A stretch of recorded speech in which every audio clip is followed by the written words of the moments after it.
Alright, this is one of our little cooking videos, and it's an interesting one today. I think this is probably the coolest way we've ever cooked. As you would have seen from the intro there, we're cooking on a device called the Vinci Spit, designed by Leonardo da Vinci a few years back, and it uses gravity to spit roast the chicken. It was researched by one of our learners and planned, everything done by one of our learners. We just helped to build it, and I just think it's very cool. Watching it work was absolutely class. We loved it. Nice team effort. When we're working, whenever we're cooking, we're not just cooking for the sake of it. What we're trying to do is get something educational in. So on the video you'll see the spindle's turning. We'll learn, I will explain this halfway through. I'll let him explain it because it was his little project. But it's using, in with this cooking session, we've managed to rope in mathematics, physics, construction, because we've had to build it from scratch, or Scott's had to build it from scratch, and even cookery, heat distribution, weights, heights, temperatures, gravity. So there's been absolutely stacks running on it, and it worked lovely. The chicken was perfect at the end. So I'll keep it sweet, and hope you enjoy the Da Vinci Spit.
Yeah.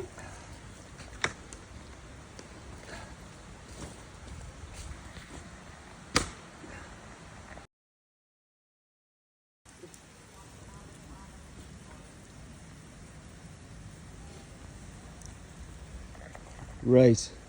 Now, because he's claimed this, it's his invention, right? Got nothing to do with Leonardo da Vinci. I'm gonna let our learner tell you all about how this is working. So go on then. So starting off, we have our brake, what also acts like a timer a bit of, like, releases a bit of the power cord at the bottom.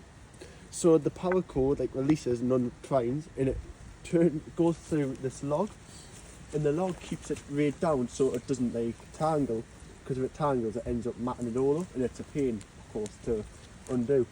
Next we move on to a spit, where of course we're cooking with chicken, which is going to be lovely by the way, where we've got the gear which acts like a gear which turns it, because if it didn't it would turn too much and too fast and it'd be an uneven cook. We then got our supports just to stop it from lifting, which I think is pretty useful. Then we've got of course the fire and the log, just the basics, just help out a bit. And then as you move up, we'll go further up through the, follow the string all the way up.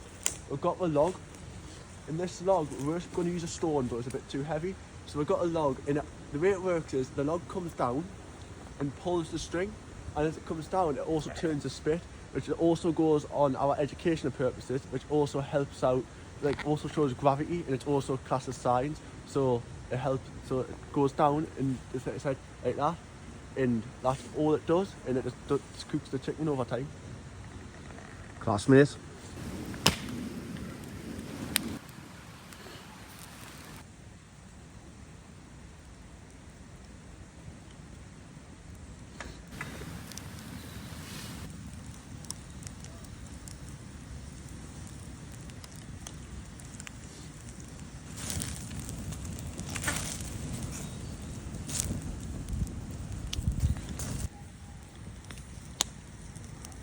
nearly on the front job. We'll use that for the new stone on.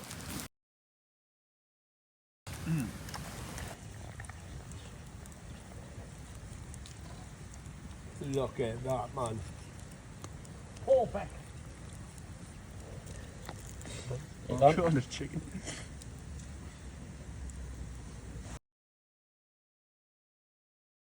So that was it. Look, the chicken was absolutely lovely. It just worked class. You've got to reset it every now and then, because obviously once the weight hits the floor, it stops the spindle from turning. So you just got to lift it up, twist it back round again, and then gravity takes over. Cooked it perfect. We did use a thermometer because our chicken's a bit dodgy. We used the thermometer and it cooked it just right. It was absolutely lovely, dead juicy. So we're over the moon with the way it went, and I'm more over the moon that we've used a lot of educational points to it as well. So it's been a great project. Hope you enjoyed it. Plenty more coming up. We'll learn as we're away the night, and we're looking at other different designs, different ways to cook, and doing all the research yourself. So if you like it, just give a little subscribe, please. That'll be class. Cheers.